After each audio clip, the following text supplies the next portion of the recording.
कि चिराग पासवान जब से आदरणीय नीतीश कुमार जी की सरकार यहां बनी है बिहार में एनडीए की, तब से ये व्याकुल है और ये राष्ट्रीय जनता दल के संपर्क में है। आदरणीय जीतन राम मांझी जी को यह बराबर भड़काने का काम कर रहे हैं, गठबंधन में साजिश और षड्यंत्र रच रहे हैं। एनडीए के बड़े नेताओं से आपके माध्यम से मैं मांग करता हूं कि इन पर जल्द से जल्द कार्रवाई करनी चाहिए। अब नमस्कार, आप देख रहे हैं धा न्यूज और मैं हूं अभिषेक मिश्रा। देखिए, चिराग पासवान ने 11 लोकसभा क्षेत्रों में प्रभारी नियुक्त किए हैं। 11 लोकसभा क्षेत्र, जिसमें से 6 वो लोकसभा सीटें जो लोजपा 2019 के लोकसभा सीटें जिसने जीती थी लोजपा ने, और 6 में से 5 सीटें भी पशुपति पारस के खाते में हैं और 5 ऐसी सीटें वाल्मीकि नगर, नवादा, जहानाबाद, सीतामढ़ी, गोपालगंज, इन सीटों पर भी प्रभारी नियुक्त किए हैं।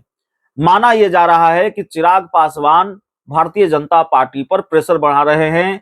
उनको ये बता रहे हैं बीजेपी को कि देखिए, 11 लोकसभा सीटों पर हमारी तैयारी है। 11 लोकसभा सीटों पर दावेदारी पेश कर रहे हैं चिराग पासवान। दूसरी तरफ इस फैसले को लेकर चाचा पशुपति पारस की पार्टी और हमलावर हो गई है चिराग पासवान पर। चिराग पासवान पर निशाना साधा है पशुपति पारस की पार्टी ने। राष्ट्रीय लोक जनशक्ति पार्टी के जो प्रवक्ता हैं चंदन सिंह, उन्होंने हमला बोला है। उन्होंने आरोप लगाया है कि चिराग पासवान जीतन राम मांझी को भड़का रहे हैं। चिराग पासवान तो ये कहते हैं कि जब तक सीट बंटवारे का फैसला गठबंधन के अंदर न हो जाए तब इस पर कुछ भी कहना करना ठीक नहीं होगा। तो उन्होंने प्रभारी कैसे नियुक्त कर दिए, तमाम तरह की बातें चाचा पशुपति पारस की पार्टी ने कही है। चंदन सिंह का बयान सुनिए। चंदन सिंह ने किस तरीके से निशाना साधा है और जाहिर तौर पर चाचा और भतीजे की जो लड़ाई है वो और आक्रामक हो गई है और एक तरह से एक मौका मिल गया है।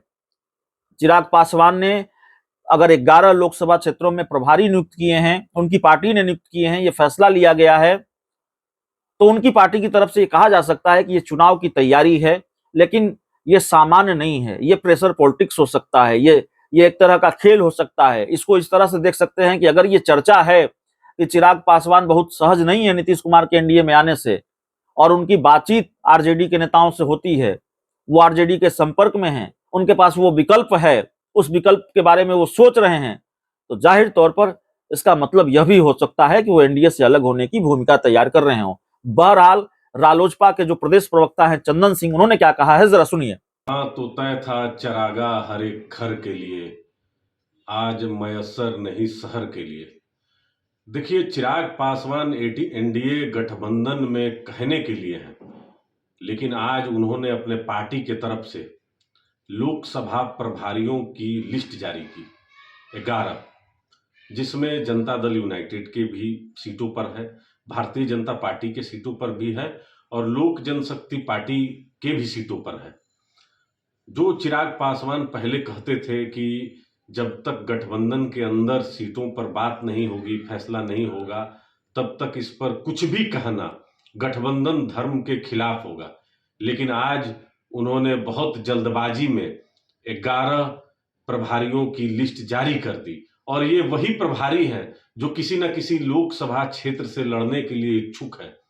मैं तो आप चैनल के माध्यम से बराबर यह कहता आया हूं कि चिराग पासवान जब से आदरणीय नीतीश कुमार जी की सरकार यहां बनी है बिहार में एनडीए की, तब से ये व्याकुल है और ये राष्ट्रीय जनता दल के संपर्क में है।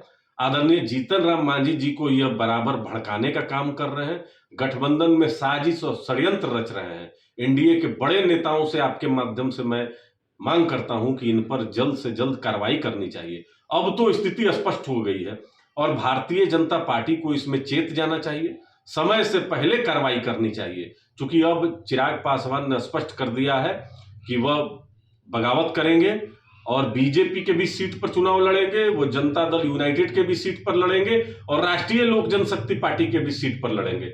जबकि गठबंधन के अंदर अभी तक सीटों का बंटवारा नहीं हुआ है, तो स्थिति स्पष्ट है।